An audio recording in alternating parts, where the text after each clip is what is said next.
કોઈકે ખૂબ જ કમાલની વાત કરી છે કે જો તમે ખુશ રહેશો તો ખુશીઓ તમારી પાસે આવશે, અને જો તમે દુઃખી રહેશો તો દુઃખ તમારી પાસે આવશે.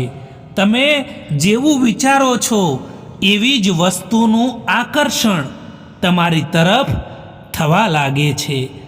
નમસ્કાર, પ્રણામ મિત્રો, સ્વાગત છે તમારું એક નવા વિડીયોમાં.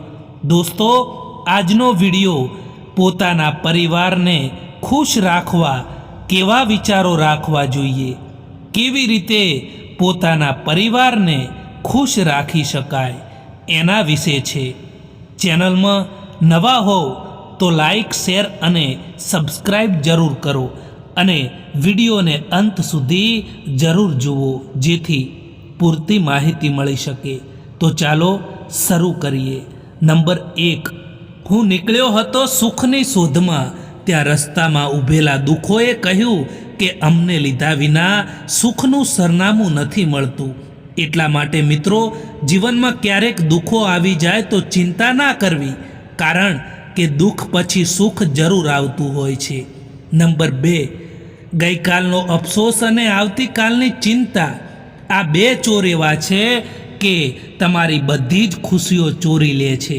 એટલા માટે હંમેશા જીવનમાં ચિંતા કર્યા વિના ખુશ રહેતા શીખી જાઓ, કારણ કે ચિંતા કરવાથી કંઈ પણ નથી બદલી શકાતું. નંબર 3, જિંદગીમાં ભલે હજારો લોકો મતલબી ભટકાય, પરંતુ એક વ્યક્તિ સાચી લાગણીવાળો મળી જાય તો હિસાબ બરાબર થઈ જાય છે. નંબર 4, રાત સવારની રાહ નથી જોતી, ખુશ્બુ મોસમની રાહ નથી જોતી. એટલા માટે જે કંઈ પણ મળે જીવનમાં એમાં ખુશીથી જીવજો, કારણ કે જિંદગી સમયની રાહ નથી જોતી. જ્યાંથી અંત થયો હોય ત્યાંથી નવી શરૂઆત કરો, કારણ કે જે મળવાનું હોય છે તે ગુમાવ્યા કરતાં હંમેશા સારું હોય છે. સારા માણસોની સંગતમાં હંમેશા ફાયદો જ થાય છે, કારણ કે જ્યારે હવા ફૂલો ઉપરથી પસાર થાય છે ને, ત્યારે આખું વાતાવરણ સુગંધિત બની જાય છે. સવારનો ધુમ્મસ પણ આપણને એટલું જરૂર શીખવાડે છે કે બહુ આગળનું જોવું નકામું છે. ધીમે ધીમે આગળ વધતા રહો, રસ્તાઓ આપોઆપ ખુલ્લા થઈ જશે.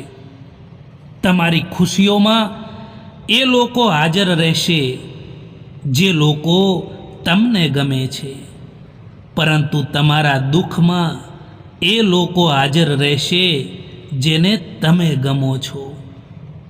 હવે દર્દ સહન કરવાની પણ આદત પડી ગઈ છે સાહેબ, કે હવે કોઈને દર્દ કહેવાની જરૂર નથી પડતી. એક વાત હંમેશા યાદ રાખજો મિત્રો, કે સમય બતાવવાવાળા આ દુનિયામાં તમને ઘણા મળી જશે, પરંતુ સમય ઉપર કામ આવવાવાળા લોકો ખૂબ જ ઓછા મળે છે. ભરોસો પણ કાચ જેવો હોય છે, એકવાર તૂટી જાય તો ચહેરાઓ પણ અલગ અલગ દેખાવા માંડે છે. જ્યારે કોઈને તમારી સાથે સંબંધ ખતમ કરવો હોય ત્યારે તે સૌથી પહેલાં તમારાથી વાત કરવાનું બંધ કરશે, પછી તમારાથી દૂરી બનાવશે, પછી તમને ઇગ્નોર કરવા લાગશે, પછી તમને એ મહેસૂસ કરાવશે કે તમે જીવતા રહો કે મરી જાઓ, એમને કંઈ ફરક નથી પડતો. સરળતાથી જો લોકોને મળી જશો તો તમારી કિંમત ઘટવાની નક્કી છે. ખૂબ જ ચાલાક હોય છે આ દુનિયાના લોકો, પોતાના કહીને ક્યારે સાથ છોડી દે કંઈ ખબર નથી પડતી. જીવનમાં કેટલોક બદલાવ તમને તકલીફ આપી શકે છે, પરંતુ એ બદલાવ તમારા જીવનમાં આવવો એ ખૂબ જ જરૂરી હોય છે મિત્રો. જીવનમાં પસ્તાવાનું છોડો અને કંઈક એવું કરો કે તમને છોડવાવાળા પસ્તાય. જેને તમારો સંબંધ નિભાવવો છે તે તમારી 1000 ભૂલોને પણ માફ કરી દેશે, પરંતુ જેને સંબંધ નિભાવવો જ નથી એ તમારી એક ભૂલ પર પણ સાથ છોડી દેશે. જેમનાથી કોઈ પણ પ્રકારની ઉમ્મીદ નથી હોતી એ જ લોકો જીવનમાં હંમેશા સાથ નિભાવી જતા હોય છે. કેટલાક દર્દો એવા હોય છે જે કોઈને કહી નથી શકાતા, પરંતુ ફક્ત આપણે સહન કરવા પડે છે. જીવનમાં ત્યાગ વિના કંઈ પણ મેળવવું સંભવ નથી હોતું, એ હંમેશા યાદ રાખજો. નમક જેવો કિરદાર નિભાવો સાહેબ. ના કોઈ તમને હદથી વધારે ઉપયોગ કરી શકે કે ના કોઈ તમારા વિના રહી શકે. તમારી આર્થિક સ્થિતિ ભલે ગમે તેવી હોઈ શકે, પરંતુ ખુશ રહેવા માટે તમારી માનસિક સ્થિતિ સારી હોવી એ ખૂબ જ જરૂરી હોય છે. મિત્રો, સમયથી પહેલાં મળેલી વસ્તુ તેનું મૂલ્ય ખોઈ નાખે છે અને સમયથી પછી મળેલી વસ્તુ તેનું મહત્ત્વ ખોઈ નાખે છે. જ્યારે તમે બોલો ઓછું અને સાંભળો વધારે, ત્યારે તમે લોકોને વધારે પસંદ આવો છો.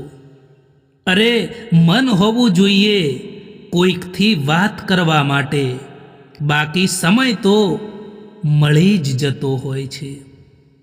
સત્ય તો એ છે કે સફરની મજા લેવી જોઈએ, બાકી મંજિલ તો બધાની સ્મશાન જ છે. મને જરૂર નથી એ માણસની જે પોતાના મતલબ માટે મારી સાથે છે. હું તો ખુશ છું મારા ભગવાનની સાથે, જે કોઈ પણ મતલબ વિના મારી સાથે છે. જિંદગીમાં ક્યારેય નિરાશ ન થઈ જવું મિત્રો, કારણ કે સવાર એમનું પણ પડે છે જેમના દિવસો ખરાબ હોય છે. જિંદગીમાં ખતમ થવા જેવું કંઈ નથી હોતું. હંમેશા એક નવી શરૂઆત તમારો ઇંતજાર કરી રહી હોય છે.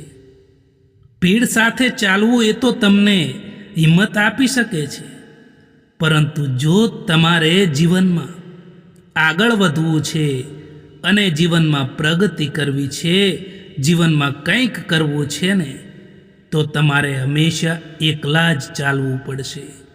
તમારે તમારા જીવનના ફેંસલા તમારી જાતે જ લેવા પડશે. બુદ્ધિમાન વ્યક્તિની ઓળખ હોય છે કે તે ક્યારેય અભિમાન કે અહંકાર નથી કરતા. નિંદા ઉપર જે વ્યક્તિ વિજય મેળવી લે છે તેને આગળ વધતા કોઈ નથી રોકી શકતું. મેં જિંદગીને એમ પૂછ્યું કે તું આટલી કઠિન કેમ છે? જિંદગીએ કહ્યું કે આસાનીથી મળવાવાળી ચીજની લોકો અહીં ક્યાં કદર કરે છે. હંમેશા આપણે એ લોકોના હાથોનો મજાક બનીએ છીએ જે લોકોને આપણે આપણા કમજોર સમયમાં બધું જ બતાવી દઈએ છીએ. આજકાલ સંબંધોને તોડવા માટે ભૂલોની જરૂર નથી પડતી. જો સ્વાર્થ પૂરો થઈ જાય તો સંબંધ આપોઆપ તૂટી જતા હોય છે. કોઈના સારા સમયમાં બેસવું એ તો સરળ વાત છે, પરંતુ કોઈના મુશ્કેલ સમયમાં કામ આવે એવા લોકો ખૂબ જ ઓછા હોય છે. જેમના મનના ભાવો સારા હોય છે એમનું દરેક કામ સારું જ થાય છે. યાદ આપણે એમને કરીએ છીએ જેમને આપણે પોતાના માનીએ છીએ, અને યાદ આપણે એમને આવીએ છીએ જે આપણને પોતાના માને છે. મિત્રો, આ વિડીયો પસંદ આવ્યો હોય તો આ ચેનલને સબસ્ક્રાઈબ જરૂર કરો. વિડીયો જોવા માટે આભાર.